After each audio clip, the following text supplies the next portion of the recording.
Hello to all my story lovers. Welcome back in Storytime channel. I'm Pallavi reading interesting stories for you. Today I'm reading The Wizard of Oz, chapter number 6, The Cowardly Lion. Let's go to the story. All this time, Dorothy and her companions had been walking through the thick woods. The road was still paved with yellow brick, but these were much covered by dried branches and dead leaves from the trees, and the walking was not at all good. There were few birds in this part of the forest, for birds love the open country where there is a plenty of sunshine. But now and then there came a deep growl from some wild animal hidden among the trees. These sounds made the little girl's heart beat fast, for she did not know what made them. But Toto knew, and he walked close to Dorothy's side and did not even bark in return. "How long will it be?"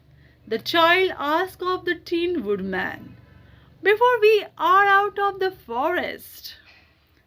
"I cannot tell," was the answer, "for I have never been to the Emerald City, but my father went there once when I was a boy, and he said it was a long journey through a dangerous country. Although nearer to the city where Oz dwells, the country is beautiful.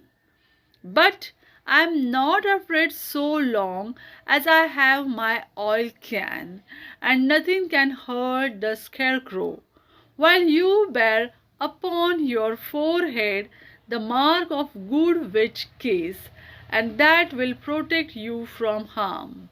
"But Toto," said the girl anxiously, "what will protect him?" "We must protect him ourselves if he is in danger," replied the Tin Woodman. Just as he spoke, there came from the forest a terrible roar, and the next moment a great lion bounded into the road. With one blow of his paw, he sent the scarecrow spinning over and over to the edge of the road, and then he struck at the Tin Woodman with his sharp claws. But to the lion's surprise, he could make no impression on the tin, although the woodman fell over in the road and lay still. Little Toto, now that he had an enemy to face, ran barking towards the lion, and the great beast had opened his mouth to bite the dog when Dorothy, fearing Toto would be killed, and heedless of danger, rushed forward and slapped the lion upon his nose as hard as she could, while she cried out, "Don't you dare to bite Toto! You ought to be ashamed of yourself, a big beast like you, to bite a poor little dog." "I didn't bite him," said the lion, as he rubbed his nose with his paw where Dorothy had hit it. "No, but you tried to," she retorted. "You are nothing but a big coward." "I know it," said the lion, hanging his head in shame. "I have always known it, but how can I help it? I don't know, I'm sure, to think of your striking a tough man like a poor scarecrow." "Is he tough?" asked the lion, in surprise, as he watched her pick up the scarecrow and set him upon his feet, while she patted him into shape again. "Of course he is tough," replied Dorothy, who was still angry. "That's why he went over so easily," remarked the lion. "It astonished me to see him wheel around so. Is the other one stuff also? No, said Dorothy. He is made up of tin, and she helped the woodman up again. That's why he nearly blunted my claws, said the lion. When they scratched against the tin, it made a cold shiver run down my back. What is that little animal you are so tender of? He is my dog Toto, answered Dorothy. Is he made up of tin or stuff? Asked the lion. Neither he is a, a meat dog, said the girl. Oh, he is a curious animal and seems remarkably small. Now that I look at him, no one would think of biting such a little thing except a coward like me. Continued to lion sadly. What makes you coward? Asked Dorothy, looking at the great beast in wonder, for he was as big as a small horse. It's a mystery, replied the lion. I suppose I was born that way. All the other animals in the forest naturally expect me to be brave, for the lion is everywhere, thought to be the king of beasts. I learned that if I roared very loudly, every living thing was frightened and got out of my way. Whenever I have met a man, I have been awfully scared, but I just roar at him, and he has always run away as fast as he could go. If the elephants and the tigers and the bears had ever tried to fight me, I should have run myself. I am such a coward, but just as soon as they heard me roar, they all tried to get away from me, and of course I let them go. But that isn't right. The king of the beasts shouldn't be a coward, said the scarecrow. I know it, returned the lion, wiping a tear from his eye with the tip of his tail. It is my great sorrow, makes my life very unhappy. But whenever there is a danger, my heart begins to beat fast. Perhaps you have heart disease, said the Tin Woodman. It may be, said the lion. If you have, continued the Tin Woodman, you ought to be glad, for it proves you have a heart. For my part, I have no heart, so I cannot have heart disease. Perhaps, said the lion thoughtfully, if I had no heart, I should not be a coward. Have you brains? Asked the scarecrow.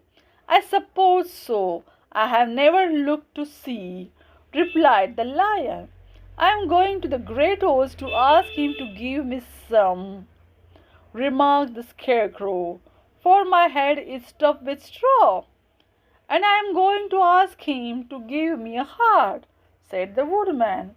And I am going to ask him to send Toto and me back to the Kansas. Ah, Dorothy. Do you think oats could give me courage? Asked the cowardly lion. Just as easily as he could give me brains, said the scarecrow. Or give me a heart, said the Tin Woodman. Or send me back to Kansas, said Dorothy. Then, if you don't mind, I'll go with you, said the lion, for my life is simply unbearable without a bit of courage. You will be very welcome, answered Dorothy, for you will help to keep away the other wild beasts. It seems to me they must be more cowardly than you are if they allow you to scare them so easily. They really are, said the lion, but that doesn't make me any braver. As long as I know myself to be a coward, I shall be unhappy.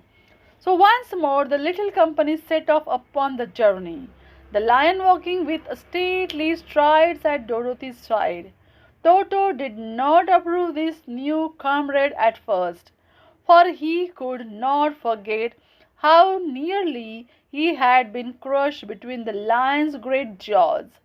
But after a time he became more at ease, and presently Toto and the cowardly lion had grown to be good friends. During the rest of that day there was no other adventure to mar the peace of their journey. Once, indeed, the Tin Woodman stepped upon a beetle that was crawling along the road and killed the poor little thing. This made the Tin Woodman very unhappy, for he was always careful not to hurt any living creature. As he walked along, he wept several tears of sorrow and regret. These tears came slowly down his face and over the hinges of his jaw, and there they rested. When Dorothy presently asked him a question, the Tin Woodman could not open his mouth, for his jaws were tightly rusted together. He became greatly frightened at this and made many motions to Dorothy to relieve him, but she could not understand. The lion was also puzzled to know what was wrong. But the scarecrow seized the oil can from the Dorothy's basket and oiled the woodman's jaw, so that after a few moments he could talk as well as before. "This will serve me a lesson," said he, "to look where I step, for if I should kill another bug or beetle, I should surely cry again, and crying rust my jaw so that I cannot speak." Thereafter he walked very carefully with his eyes on the road, and when he saw a tiny and toiling bee he would step over it, so as not to harm it.